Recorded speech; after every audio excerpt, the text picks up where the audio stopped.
ہماری زندگی میں کئی ایسے دوست، احباب، رشتے، کولیگ، باس، جونیئرز آتے ہیں، کسی غلط فہمی کی وجہ سے وہ گم ہو جاتے ہیں۔ یقیناً اس کے پیچھے یہ حکمت ہے کہ ان کا دانہ پانی، تعلق کا دانہ پانی اتنا لکھا ہوتا ہے، اور وہ غلط فہمی بعض اوقات دور نہیں ہوتی اور وہ لمبی جدائی بن جاتی ہے۔ خوش قسمتی ہوتی ہے وہ غلط فہمی دور ہو جائے اور وہ پلٹی کھائیں، واپس آ جائیں، یا آپ پلٹیں۔ یہ رشتوں کا برقرار رکھنا کتنا ضروری ہے، اور فقیر جو رشتے نبھانے کے کیٹو پہ ہوتا ہے، عروج پہ ہوتا ہے، وہ کیسے رشتے نبھاتا ہے؟ بسم اللہ الرحمن الرحیم۔ دیکھیے، رشتے نبھانا دینی طور پہ بھی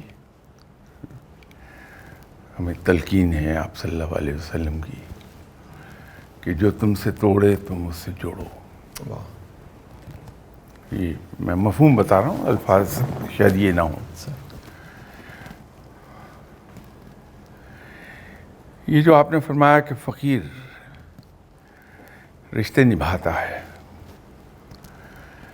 یہ سارا جو عمل جس سے وہ گزرتا ہے،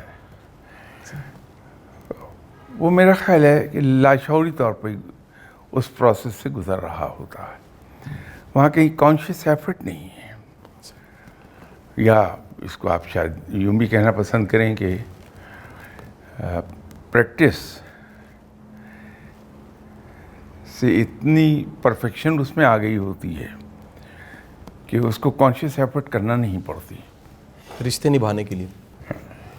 یہ جو ہم بچپن میں جب اسکول میں پڑھتے تھے، کلاس 5-6 میں، تو ہم نے انگریزی کا ایک محاورہ ہم پڑھایا گیا تھا کہ practice make a man perfect.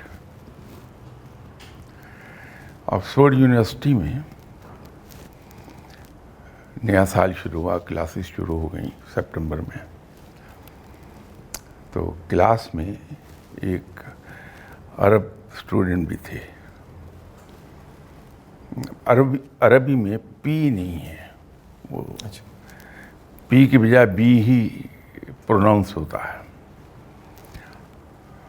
تو وہاں ایک ایسا لفظ آ گیا جو پی سے شروع ہوتا تھا، فرض کر لیجیے پاکستان تھا۔ تو یہ دونوں یونیورسٹیز جو ہیں، آکسفورڈ اور کیمبرج، یہ پروننسیشن اور الفاظ کی ڈیلیوری بڑی پرٹیکولر ہے، ٹھیک ہے، اس پہ کمپرومائز نہیں کرتے۔ ٹھیک ہے۔ تو وہ اسٹوڈنٹ نے بولا پاکستان، تو پروفیسر نے کہا کہ no, it's not Pakistan, it's Pakistan. اس نے کہا کہ سر میں بھی یہ کہہ رہا ہوں پاکستان۔ اس نے کہا کہ اب اگر آپ کو یہاں رہنا ہے اس یونیورسٹی میں، تو آپ پی بولنے کی پریکٹس کر کے آئیے۔ تو اگر تو پریکٹس آپ نے کر لی اور پی بولنے لگے تو آپ کنٹینیو کریں گے، ادروائز یونیورسٹی سے چھٹی کر لیجیے۔ وہ بیچارہ دن رات اس پہ محنت کرنے لگ گیا۔ بالآخر آیا ایک دن کلاس میں، پروفیسر نے پوچھا کہ ہاں بول سکتے ہو پی؟ اس نے کہا کہ آف کورس، کیوں نہیں۔ اس نے کہا کہ اوکے، یہ PAKISTAN کیا ہے؟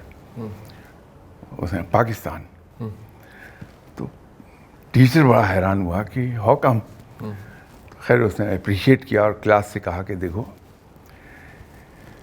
وہ جو سینگ ہے کہ practice makes a man perfect, یہ اس کی عملی تفسیر ہے۔ اس نے محنت کی ہے، ٹھیک، اور یہ پی کو پی ہی بولنے لگا ہے۔ اس نے کہا کہ ذرا لڑکوں کو بتائیے کہ یہ کیسے ممکن ہوا۔ اس نے کہا کہ sir it's very simple, it's by practice.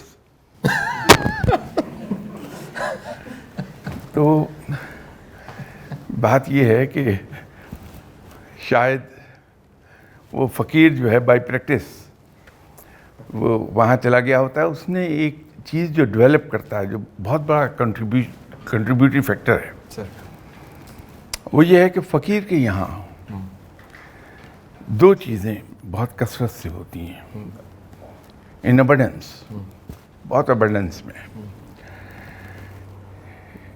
ایک تو اس کے اندر ٹالرنس بہت ہے، وہ تمام شوقس ایبزارب کر جاتا ہے اپنے اندر. ایسا کوئی شوق نہیں ہے جو کہیں اور پاس آن ہو سکے. تمام شوقس اپنی ذات میں اس کے ایبزارب ہو جاتے ہیں.